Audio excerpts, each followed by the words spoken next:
আসসালামু আলাইকুম ওরহমতুল্লাহি ওবারাকাত। এখন আমি আলোচনা করব মিল ফ্যাক্টরির সাথে সম্পর্কিত মাসাইল ও শ্রম নীতি।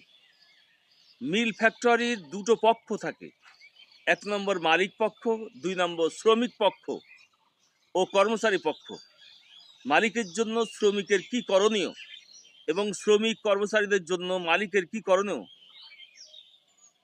সে সম্পর্কে বিশেষ কয়েকটি মাসালা এবং মিল ফ্যাক্টরির সাথে সম্পর্কিত অন্যান্য আনুষঙ্গিক মাসাইল বর্ণনা করছি।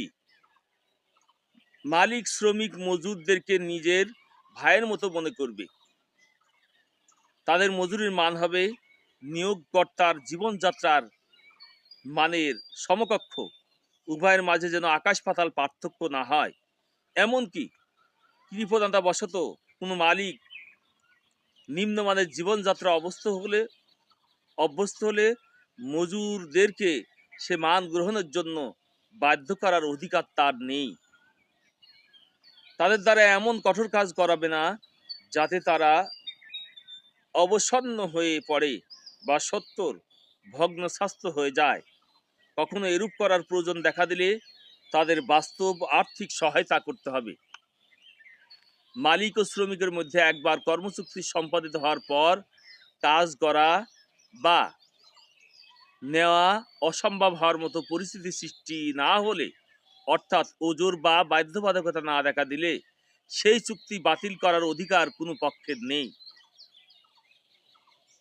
এরপরে উপরে বর্ণিত প্রকৃত ওজোর ছাড়া যখনই ইচ্ছা একটা অজুহাত দাঁড় করিয়ে মালিক মিল ফ্যাক্টরির লক আউট করতে পারবে না বা শ্রমিকরা কাজ বন্ধ ধর্মঘট করতে পারবে না।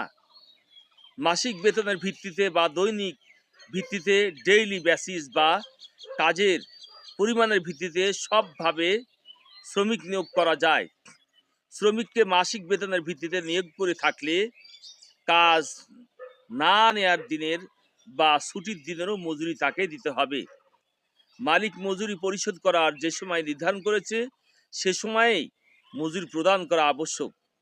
ঘটনাক্রমে কোনো দিন বা কোনো মাসে পিছিয়ে গেলে দোষ নেই, তবে এরূপ পিছানো অভ্যস্ত হওয়া অন্যায়। মালিক যদি অনুভব করে যে কোনো শ্রমিক ন্যস্ত কাজের ক্ষতি করছে অথবা সে মনোযোগের সাথে কাজ করছে না, তাহলে তাকে কর্মচ্যুত করার অধিকার তার রয়েছে।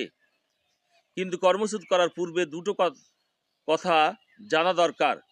এক, শ্রমিকদের দৈহিক অসুবিধার কারণে এরূপ হয়ে থাকলে তাদেরকে কোনোরূপ চার্জ করা যাবে না।